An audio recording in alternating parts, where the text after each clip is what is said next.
तो आज का हमारा टॉपिक है linear equation in two variable. अब आप इसे टॉपिक कह लीजिए या आपके बुक का नया चैप्टर कह लीजिए, क्लास 10th का। वैसे भी आपको थंबनेल में सारी डिटेल मिल चुकी है।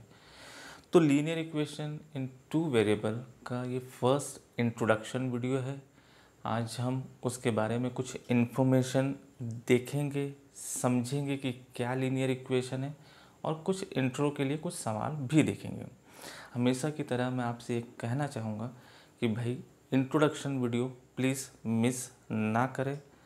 ये वीडियो आपके पूरे चैप्टर के लिए बहुत ही यूज़फुल होता है, चाहे वो कोई भी वीडियो हो, राइट। तो लीनियर इक्वेशन में आपने देख ही लिया है कि क्या डिफाइन किया गया है, लाइन को। इसका हमने प्रीवियस वीडियो पॉलिनोमियल में भी हमने लीनियर के बारे में कुछ छोटी सी इन्फॉर्मेशन हमने पढ़ी थी, राइट। तो आप सभी जानते हैं कि लाइन इज़ व्हाट। आज हम उस व्हाट को और आगे थोड़ा सा बढ़ाएंगे और डिटेल में जानेंगे कि एक्चुअल में वो है क्या। तो चलिए शुरू करते हैं आज का आपका नया video linear equation two variable. तो स्वागत है आपका फिर से आपके अपने चैनल में, जिसका नाम है Vicky's classroom and myself Vivek Vishwakarma. Heading में आप देख ही रहे हैं, दो वर्ड्स हैं आपके, स्पेशली मैं किसको हाईलाइट करना चाहूँगा, एक तो इक्वेशन और दूसरा है आपका वेरिएबल्स। वेरिएबल भी आप अच्छी तरह जानते हैं, जितने भी हमारे अल्फ़ाबेट हैं, राइट, वो सारे के सारे अल्फ़ाबेट आपके वेरिएबल कहलाते हैं इन मैथमेटिक्स, राइट। और कुछ स्पेशल केस में एक्स वाई जेड को हमने मेन वेरिएबल का नाम दिया है। अब उन वेरिएबल्स का कॉम्बिनेशन लेके हमें क्या बनाना है, इक्वेशन। और एक ऐसी इक्वेशन हमको बनाना है जो कि क्या डिफाइन करे, लाइन। मैं आपको इंट्रोडक्शन दे देता हूँ। हमने पहले इस टाइप की कुछ इक्वेशन पढ़ी है, ax plus B is equal to Y. ये ध्यान रखिएगा, ये आपने पॉलिनोमियल में पढ़ के रखा है। आज हम इसका स्टैंडर्ड फॉर्म देखते हैं एक्चुअल में कैसा होता है। Basic ax plus B Y is equal to c. आप देख रहे होंगे y उधर है तो वो इधर आ गया है, ऐसा है। मैंने क्या किया, वेरिएबल को एक तरफ रख लिया और कांस्टेंट को एक तरफ रख लिया है। आप अच्छी तरीके जानते हैं यहाँ पे वेरिएबल के साथ अगर कोई दूसरा अल्फ़ाबेट है तो वो है आपका कोफिशिएंट, तो a b c। तो लीनियर इक्वेशन जो है वो इस पैटर्न में बनता है। अब ऐसा ही क्यों बना, जैसे कि मैंने आपको पॉलिनोमियल में भी पहले ही बता दिया था कि हर इक्वेशन का अपना एक स्टैंडर्ड फॉर्म होता है और वो किसी न किसी डायग्राम को रिप्रेजेंट करती है। तो ये जो इक्वेशन है ऑब्वियसली हेडिंग के अकॉर्डिंग आपका लाइन को ही वो क्या करेगी, रिप्रेजेंट करेगी। मैंने एक एग्जांपल और लिया था आपका सांचा, जिसमें हम किसी चीज़ को, प्लास्टर ऑफ पेरिस या मिट्टी को जब हम डालते हैं उस स्टैचू में, तो हम कुछ टाइम के बाद जब उसको निकालते हैं तो वो एज इट इज़ उसी का स्ट्रक्चर ले लेती है। तो यहाँ पे आप जो भी वैल्यू रखेंगे a b c की, और एक्स वाई के बिहाफ में आप उस क्वेश्चन को सॉल्व करते हैं, और उसको अगर आप वैल्यू को उन वैल्यूज़ को एक्स वाई की वैल्यू निकलने के बाद अगर आप उसको ग्राफ में प्लॉट करते हैं तो वो 101% आपका लाइन को ही डिज़ाइन करेगी। जैसे मैं एक इक्वेशन ले रहा हूँ सिंपल सी, x plus Y is equal to 5। Simple है, यहाँ पे 1 और यहाँ पे 1।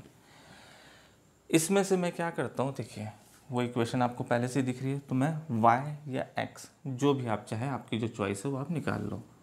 तो मैंने y इज इक्वल टू क्या निकाल लिया, 5 माइनस एक्स। ये आपकी एक इक्वेशन प्रिपेयर हो गई y के बिहाफ में। अब मैंने क्या किया, कुछ अज्यूम किया वैल्यू को। मैंने कोई वैल्यू फाइंड आउट नहीं की है, जस्ट मैंने अज्यूम किया है। यहाँ पे मैंने x और यहाँ पे मैंने y, क्योंकि x की वैल्यू मैं अपने मन से रखूँगा और उसके हिसाब से मैं y की वैल्यू निकाल लूँगा और उसको मैं ग्राफ में प्लॉट करने की कोशिश करता हूँ। देखिए कैसे है, तो मैं सिंपली 0 1 और 2 यहाँ प्लॉट कर देता हूँ। अगर मैं यहाँ पे 0 रखता हूँ तो y की मुझे वैल्यू क्या मिली, देखिए, तो y इज इक्वल टू आपको क्या मिल गया, 5। क्लियर है, तो 0 पे क्या मिला आपको, 5। नेक्स्ट वैल्यू 1 रखता हूँ मैं इस इक्वेशन में, तो y is equal to 5 minus 1, तो y की सेकेंड वैल्यू क्या मिल गई आपको 4। ये भी प्लॉट कर देते हैं भाई, क्लियर। 2 रख देते हैं, तो y is equal to 5 minus 2, तो y आपको क्या मिल गया 3, क्लियर। ये कोई बहुत भारी भरकम क्वेश्चन नहीं है, जस्ट मैं समझाने के हिसाब से आपको बता रहा हूँ ताकि आपको यकीन हो कि ये एक ऐसी इक्वेशन है जो लाइन को दिखाती है। अब मैं इन वैल्यूज़ को एक ग्राफ में प्लॉट कर रहा हूँ। देखिए इधर आ जाते हैं अपन, सारी की सारी वैल्यू पॉजिटिव है, ये आपका x एक्सेस और ये आपका y एक्सेस। चलिए ये 0 है, 1 2 3, एक फिक्स डिस्टेंस ले लेते हैं हम, ये हो गया यहाँ पे 5। चलिए तो 0 पे y क्या है आपका 5, ये मैंने मेंशन कर दिया, 5 4 3 2 1, ये 1 2 3, क्लियर। आगे बढ़ते हैं, 1 पे 4 x 1 है, तो इस पे आपका ये हो गया 4, फिर 2 पे आपका है 3, ये मैंने मेंशन कर दिया यहाँ। अब आप इसको अगर ध्यान से देखेंगे, कॉपी में आपके स्केल से प्रॉपर लाइन बनेगी, तो ये बन गई आपकी एक स्ट्रेट लाइन, क्लियर है। इसी तरीके से आप यहाँ कोई भी इक्वेशन सॉल्व करते हैं, आप x की वैल्यू निकाल लीजिए, y के निकाल लीजिए, जैसा आपको ठीक लगे, लेकिन बुकिश मेथड के अकॉर्डिंग उसने y को ही निकाला है। लेकिन मैं आपसे ये कहना चाहूँगा कि आप y निकालें, क्योंकि जनरली हम x की वैल्यू को ही निकालते हैं। ये इक्वेशन जब पूरी सॉल्व हुई तो वो आपको कैसा रिप्रेजेंट कर रही है, एक स्ट्रेट लाइन। इसीलिए इस चैप्टर में हम लीनियर इक्वेशन के ही सारे पॉइंट्स पढ़ने वाले हैं। तो शुरुआत कहाँ से होगी आपकी, इक्वेशन से, क्योंकि हर ग्राफ कुछ ना कुछ शो करता ही है, किसी न किसी एक स्पेशल फॉर्मेट में होता है जिसको हम इक्वेशन बोलते हैं। वो इक्वेशन ही आपके ग्राफ को प्लॉट करने में हेल्प करती है, चाहे कोई भी हो। अगर मैं बोलूँगा सर्कल की बात करें तो सर्कल की भी इक्वेशन होती है, वो आप आगे जब 11th में आप जब जाएंगे तो वहाँ पे आपको हर एक चीज़ की आपको इक्वेशन मिलने वाली है, डोंट वरी। तो फिलहाल हम यहाँ पे लीनियर इक्वेशन के बारे में पढ़ रहे हैं। आगे बढ़ते हैं और क्या क्या चीज़ें होती है थोड़ा सा और इसके अंदर जाने की कोशिश करते हैं। हाँ जी, तो आगे हम बढ़ते हैं। हमारे चैप्टर का नाम है linear equation in 2 variable, fine. तो एटलीस्ट हमारे पास 2 इक्वेशन तो होनी ही चाहिए। तो अब इक्वेशन कैसे बनेगी वो आप देखिएगा ज़रा ध्यान से, ax plus B Y is equal to C, clear. तो मैंने यहाँ पे इस कोफिशिएंट को, जितने भी कोफिशिएंट है उनको नंबरिंग कर दिया। ये हो गया 1, ये 1 और ये 1, क्योंकि पहली इक्वेशन है सबको मैंने 1 1 नाम दे दिया। a2x b2y और ये हो गया आपका c2। इक्वेशन में, बुक में ये बोलना चाहिए कि इक्वेशन इस तरफ भी दी हुई है, तो मैंने डायरेक्टली आपको सी उस तरफ ही ट्रांसफ़र करके लिख दिया। तो ये हो गई इक्वेशन नंबर 1 और ये हो गई इक्वेशन नंबर 2। अच्छे से देख लीजिए, ध्यान से देख लीजिए। अभी आपको सारी वीडियो में ये इक्वेशन आपको बार बार लिखनी पड़ सकती है, तो ध्यान रखिएगा, क्योंकि इक्वेशन बहुत ज़रूरी होता है कि प्रॉपर वे में लिखा जाए। तो ये है आपकी लीनियर इक्वेशन और 2 इक्वेशन। तो 2, कभी भी ध्यान रखिएगा कि जितने भी वेरिएबल रहते हैं उतने वेरिएबल के लिए आपके पास उतनी इक्वेशन होना चाहिए। सिंपली जैसे कि 2 वेरिएबल है यहाँ पे, तो आपके पास 2 इक्वेशन है। इन केस अगर 3 इक्वेशन अगर आपकी होती हैं इन केस, तो डेफिनेटली आपको क्वेश्चन में 3 इक्वेशन देगा। 4 वेरिएबल है तो 4 इक्वेशन होगी। ये बाय डिफ़ॉल्ट आप अपने दिमाग में स्टोर करके रखिएगा। अब यहाँ पे हमको वेरिएबल हम बहुत देर से रिपीट कर रहे हैं, तो वेरिएबल को फाइंड आउट करने के कुछ मेथड भी होंगे। कैसे निकलेगा, क्या निकलेगा, क्यों निकलेगा, किस पैटर्न में निकलेगा। तो यहाँ पे आपको स्टार्टिंग होना है आपके 3 टॉपिक जो कि बेसिक है। आप इस टॉपिक को कहीं भी यूज़ कर सकते हैं अगर आपके पास 2 वेरिएबल से रिलेटेड 2 इक्वेशन है तो, ध्यान रखिएगा। तो पहला आपका मेथड है एलिमिनेशन मेथड। सेकंड है आपका सब्स्टिट्यूशन सब्स्टिट्यूशन, और लास्ट वन है आपका क्रॉस मल्टीप्लाई। ठीक, नाम मैं फिर से रिपीट कर ले रहा हूँ, एलिमिनेशन, सब्स्टिट्यूशन और क्रॉस मल्टीप्लिकेशन। ये तीनों मेथड x और y निकालने के लिए ही है, कुछ और नहीं।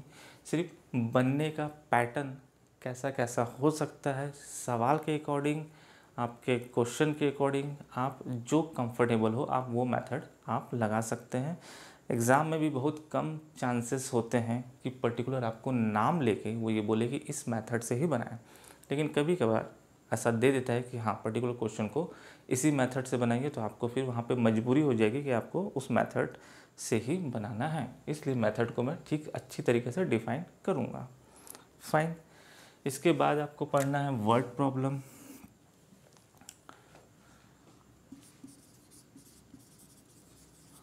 वर्ड्स प्रॉब्लम क्या है, आपको क्वेश्चन स्टेटमेंट में लिख के देगा, उसको प्रॉपर तरीके से आपको पढ़ना है और क्वेश्चन को लीनियर इक्वेशन के फॉर्म में पहले अरेंज करना है, और उसके बाद आप इनमें से कोई भी मेथड आप लगा सकते हैं।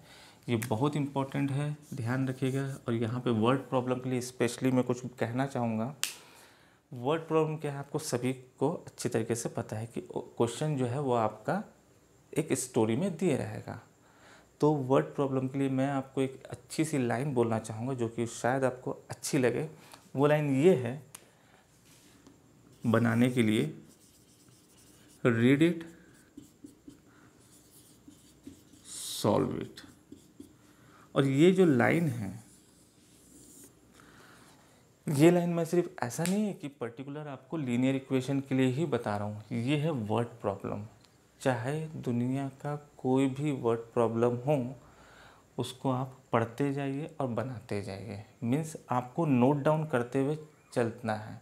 क्या करना है, फिर से रिपीट कर रहा हूँ, आपको क्वेश्चन को नोट करते हुए चलना है अपने को नोटबुक में या पेपर में।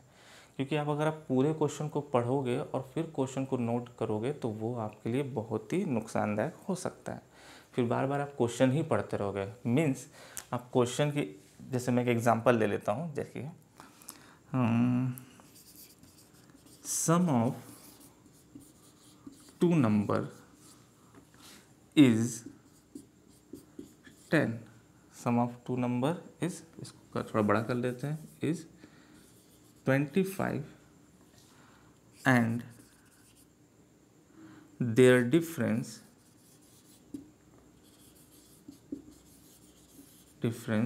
is 10. Find number। सिंपल है, शॉर्ट एंड स्वीट, थोड़ा मतलब बेसिक इंट्रोडक्शन आप बोल सकते हैं। क्या बोल रहा है, देखिए सम ऑफ टू नंबर। तो यहाँ पे ये लाइन जो है ये आपका वेरिएबल शो कर रहा है। तो देखिए कैसा, लेट टू नंबर्स लिख लीजिए आप, x और y। क्लियर।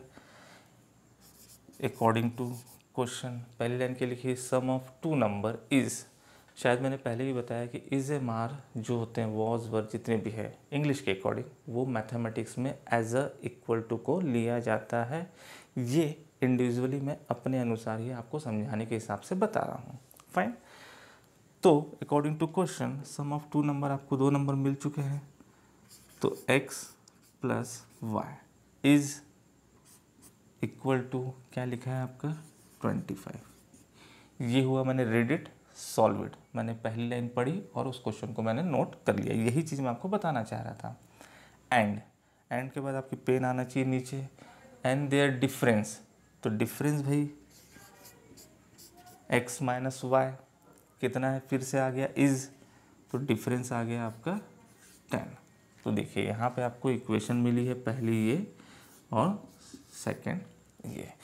इस तरीके से आपको पढ़ते हुए ही क्वेश्चन को आपको बनाना है। जब तक आप क्वेश्चन के आखिरी लाइन में पहुँचेंगे, आपके पास एक सेटअप तैयार हो जाएगा जिसको आपको किसी भी एक मेथड से सॉल्व करना है। क्लियर है।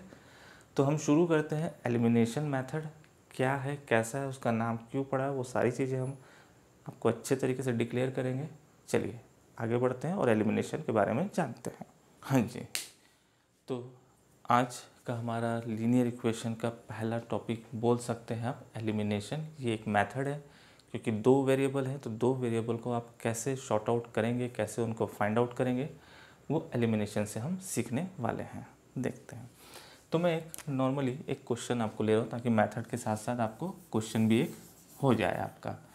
तो मैंने लिखा 2x + 3y = 4। ये इक्वेशन हो गई आपकी फर्स्ट। सेकंड इक्वेशन हो गई आपकी x + 7y = 3।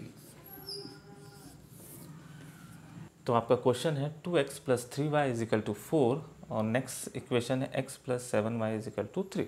वटेवर जो भी क्वेश्चन है हम देखते हैं, मैं अपने मन से लिया हूँ, देखते हैं। तो आप इस क्वेश्चन को एलिमिनेशन से कैसे बनाएंगे? तो एलिमिनेशन जो मेथड बनाया गया है उसमें ही आपका इस मेथड का प्रोसेस छुपा हुआ है। जैसे एलिमिनेशन, ये वर्ड बोल लीजिए या इस वर्ड को मैं आपके थोड़ा सुनने लायक बना देता हूँ, एलिमिनेशन, राइट, या एलिमिनेट। तो इस वर्ड को मैं थोड़ा सा सिंप्लीफाई कर देता हूँ। तो आपने एक वर्ड सुना होगा एलिमिनेट। एलिमिनेट वर्ड भी कहाँ सुना है वो भी मैं आपको बता देता हूँ। नॉर्मली आप टीवी सीरियल्स में या किसी भी प्रोग्राम में तो वहाँ ऐसा बोला जाता है, जब जो वहाँ के पार्टिसिपेट रहते हैं वो कुछ रिजेक्ट हो जाते हैं या कैंसिल हो जाते हैं तो उनको हटा दिया जाता है, राइट, उनका परफॉर्मेंस अच्छा नहीं होता है। तो वैसे ही यहाँ पे आपको क्या करना है, वेरिएबल्स को एलिमिनेट करना है। मीन्स आपको उस क्वेश्चन से हटाना है कुछ टाइम के लिए। ये बात ध्यान रखिएगा। एलिमिनेशन का ये मतलब ये नहीं कि आपने हटा ही दिया उसको परमानेंट, नहीं, कुछ पर्टिकुलर टाइम के लिए कैलकुलेशन के क्या हिस्से में, उसके बाद तो आप जो चाहे उसको आप एलिमिनेट कर सकते हैं, क्योंकि आपके पास दो वेरिएबल है x और y। आपकी जो इच्छा हो, x को हटाना है पहले x को हटा लीजिए, y को हटाना है तो y हटा लीजिए, आपकी चॉइस है। तो वो एलिमिनेट कैसे होता है वो हम देखते हैं। जैसे मान लीजिए मैं x को हटाना चाह रहा हूँ, तो x के साथ का जो कोफिशिएंट है, राइट, यहाँ पे 2 है और यहाँ पे 1 है, आपको दिख रहा है।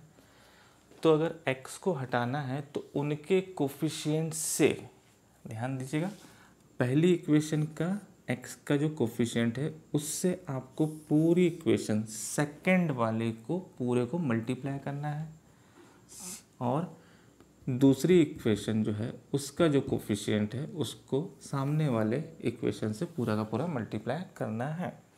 कैसे? देखिए, मैंने सिंपल लिखा, मुझे x को एलिमिनेट करना है, मीन्स क्वेश्चन से हटाना है। तो मैंने लिखा इक्वेशन फर्स्ट मल्टीप्लाई बाय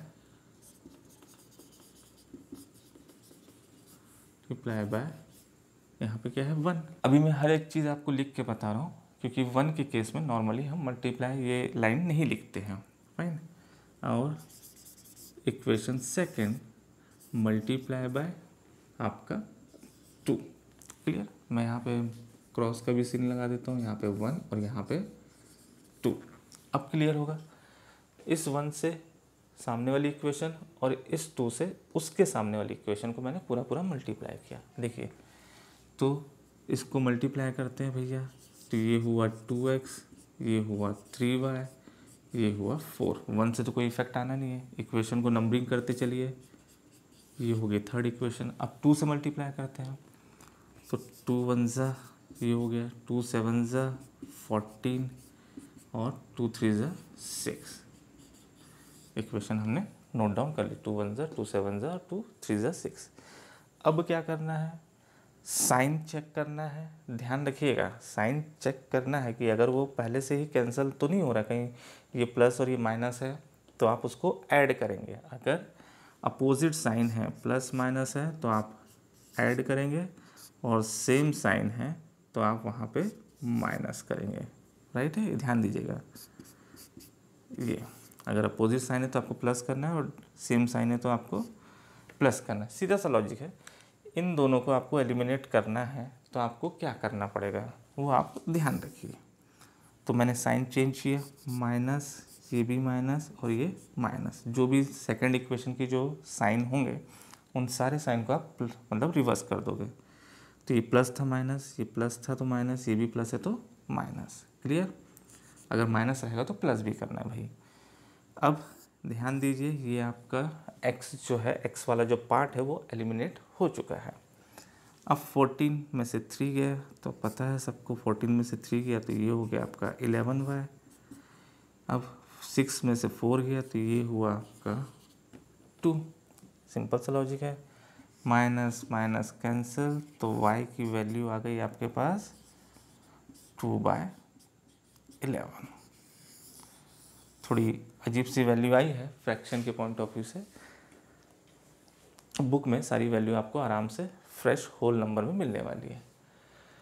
अब ये इस केस में आपका x एलिमिनेट हुआ था। अब आप चाहो तो इसी क्वेश्चन को दोबारा रिपीट करके आप y की इक्वेशन को भी एलिमिनेट कर सकते हैं।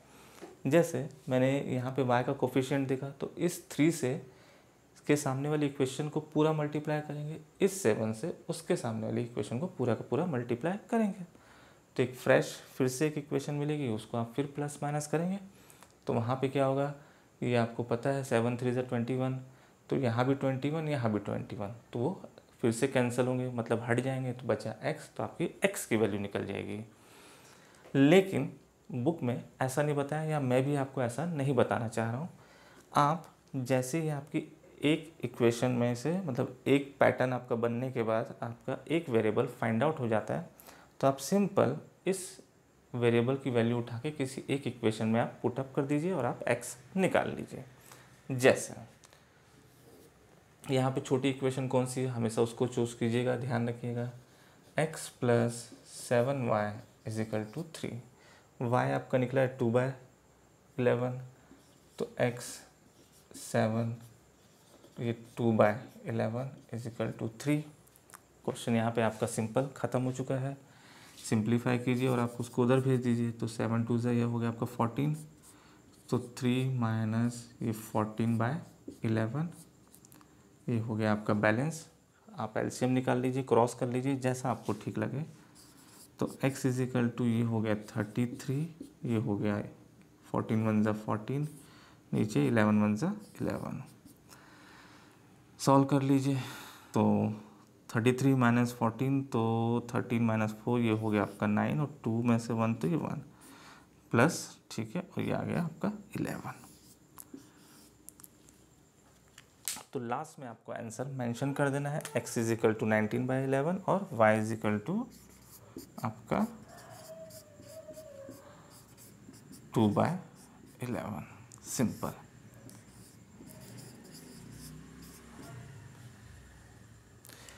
तो ये हुआ आपका एलिमिनेशन। इसके बाद हम दूसरा सब्स्टिट्यूशन मेथड भी देखेंगे, क्रॉस मल्टीप्लिकेशन अपन नेक्स्ट वीडियो में देखेंगे, और उसके बाद सिर्फ अपन क्वेश्चन ही क्वेश्चन बनाएंगे। तो आइए जंप करते हैं हम सब्स्टिट्यूशन में। तो कैसे उस मेथड से आपके x और y निकलेंगे वो भी आपको बताते हैं। चलिए, नेक्स्ट मेथड हमारा है सब्स्टिट्यूशन।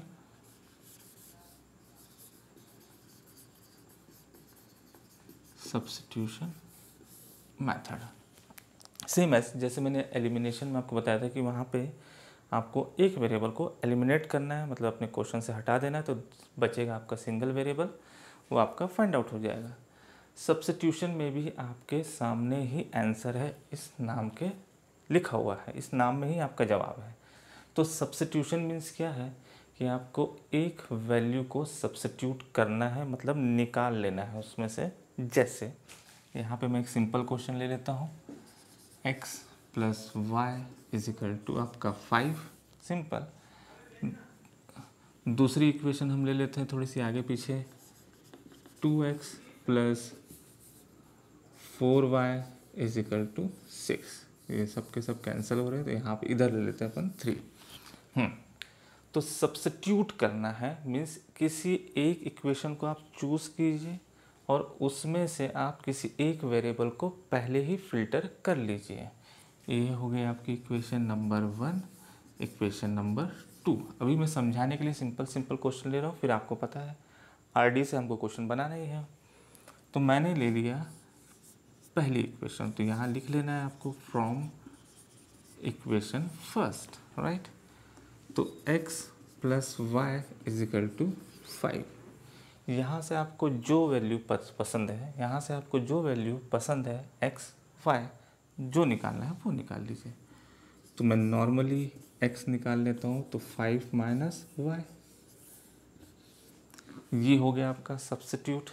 अब इस वैल्यू को करना क्या है भैया, तो हमेशा की तरह जिस इक्वेशन में से निकाले हैं उसी में ना रखिएगा, क्योंकि आंसर आपका 0 आ जाएगा। ध्यान रखिएगा, आप इसको रफ में सॉल्व कर सकते हैं। यहाँ उठा के यहाँ रख दीजिए, आपको समझ में आ जाएगा। इस वैल्यू को जिस इक्वेशन से निकली है उसके सामने वाली इक्वेशन में पुट कर देना है। Now put the value of x in equation second. Clear. तो सेकेंड इक्वेशन क्या है भाई, 2x है, तो x की वैल्यू आपकी आ गई 5 minus Y plus 4y is equal to 3। Clear. Solve कर लीजिए, सब कुछ आपको पता है। फिर वही सवाल समझने के बाद कैलकुलेशन स्ट्रॉन्ग करिए। ब्रैकेट इज कॉल्ड मल्टीप्लाई, 2 5 ज़ा 10, 2 1 ज़ा 2, वेरिएबल अपनी जगह, ये हो गया 4y is equal to 3। Simplify कीजिए, ये 10 को भेजिए इधर, क्योंकि y का पेयर यहाँ पर है, तो ये हो गया शॉर्ट आउट होके 2y, 10 उधर गया तो 3 माइनस 10, तो 2y इज इक्वल टू ये आ गया -7, और y इज इक्वल टू आपको मिल गया 7/2। सेम यहाँ पे मैं फिर वही लाइन रिपीट करूँगा कि आपको ऐसा नहीं कि y की वैल्यू फिर निकालना है फिर उसके बाद पुट करना, नहीं। एक वेरिएबल निकल चुका है तो आप उसको एक इक्वेशन में पुट करके दूसरा वेरिएबल फाइंड आउट कर लीजिए। जैसे y हमारे निकला है -7/2, तो मैं y को आप डायरेक्ट यहाँ रख सकते हैं। ध्यान दीजिएगा, क्योंकि x आपका पहले ही फिल्टर है। इसको मैं नाम दे देता हूँ थर्ड इक्वेशन। तो y is equal to -7/2 put in third equation. Clear. तो x इज इक्वल टू 5, ये माइनस, ये हो गया -7/2। सॉल्व कर लीजिए। तो bracket is called multiply, same sign, तो ये हो गया +7/2। फिर से फ्रैक्शन है, आपको जैसा ठीक लगे आप वैसा बना लीजिए। मैं क्रॉस से बना रहा हूँ, 2 5 ज़ा 10, 10 + 7 17, 2 1 ज़ा 2। लास्ट में आप हर बार मेंशन करेंगे x is equal to 17/2, y is equal to -7/2। Answer ये हो गया आपका सब्स्टिट्यूशन। 2 मेथड। फिर से मैं आपसे कहना चाहूँगा कि हर एक मेथड को आप ध्यान से सीखिए। कब किस वैरायटी के क्वेश्चन में आपको कौन सा मेथड आपको उस सवाल को इजी कर दे वो आपको पता नहीं है। वो क्वेश्चन सॉल्व करने के बाद ही आपको समझ में आएगा। तो एलिमिनेशन हो, सब्स्टिट्यूशन हो, और इसके बाद हम करेंगे नेक्स्ट वीडियो में क्रॉस मल्टीप्लिकेशन। तो जितने भी ये मेथड हम देख रहे हैं, हर मेथड को आप ध्यान से प्रॉपर तरीके से सीखिए और उसकी प्रैक्टिस कीजिए। आज मैंने इस वीडियो में आपको एलिमिनेशन और सब्स्टिट्यूशन 2 मेथड बताए हैं। इतने सारे मेथड क्यों सीखने की ज़रूरत है जब एक मेथड से आपके सारे सवाल बन सकते हैं? तो ऐसा नहीं है। देखिए किस सवाल में आप कैसा आपको प्रोसेस यूज़ करना है, किस में आप कंफर्टेबल हैं, इसलिए मैथमेटिशियन ने आपको अलग अलग वैरायटी दी है कि भाई जाना तो आपको एक ही जगह है, आंसर तो आपको एक ही निकालना है, लेकिन आप उस सवाल को बनाते समय किस रास्ते से जाएंगे, कौन सा कंफर्टेबल होगा, हर बच्चे के हिसाब से भैया वो अलग अलग हो सकता है। ये बात आप भी जानते हैं। तो हर मेथड को आपको सीखना बहुत ज़रूरी है। मैं तो बिल्कुल आप लोग को ये चीज़ क्लियर करना चाहूँगा, हर मेथड आपको पता होना चाहिए। आप एक ही सवाल को मतलब एक मेथड के कम से कम 25 30 40 सवाल बना बना के इतना प्रैक्टिस कर लीजिए कि वो मेथड आपके दिमाग में अच्छी तरीके से फ्रीज हो जाए। फाइन। ये हुआ आपके लीनियर इक्वेशन का एक छोटा सा इंट्रोडक्शन। नेक्स्ट वीडियो में हम और कुछ भी जानेंगे और साथ में करेंगे हम क्रॉस मल्टीप्लाई मेथड को कंप्लीट, राइट। और फिर उसके बाद वर्ड प्रॉब्लम वो आगे वाली नेक्स्ट वीडियो में होगा। और नेक्स्ट वीडियो जो है उसमें हम एलिमिनेशन मतलब तीनों मेथड सीखने के बाद एक ही सवाल को हम एलिमिनेशन से भी बनाएंगे, सब्स्टिट्यूशन से भी बनाएंगे, क्रॉस से भी बनाएंगे, ताकि आपको ये पता चले कि हाँ भाई तीनों मेथड से आपके आंसर जो है वो सेम आते हैं। इस वीडियो को प्लीज़ लाइक कीजिए, शेयर कीजिए और बने रहिए मेरे इस चैनल में। Thank you very much.